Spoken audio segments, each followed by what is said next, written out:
త్వరగా first aid box తీసుకురా, తొందరగా తీసుకురా. అక్కడ ఉంది చూడు. అసలు ఈ గాయాలేంటండి? ఏం జరిగిందో చెప్పండి.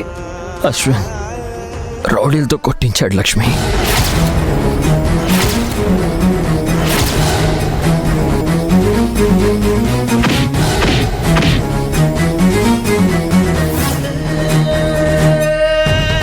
అయ్యో, వాడికి ఏమొచ్చింది అల్లుడు గారు?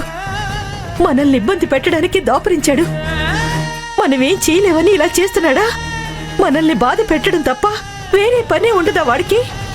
ఏం చేసినా మనం ఊరికే ఉంటాం అనుకుంటున్నాడు. ఇప్పటికే మనల్ని రోడ్డు మీదకి తీసుకొచ్చాడు. ఇంకా తన పగ చల్లారలేదా? రోడ్డు మీదకి తీసుకొచ్చాడంటే ఏం చేశాడు లక్ష్మి?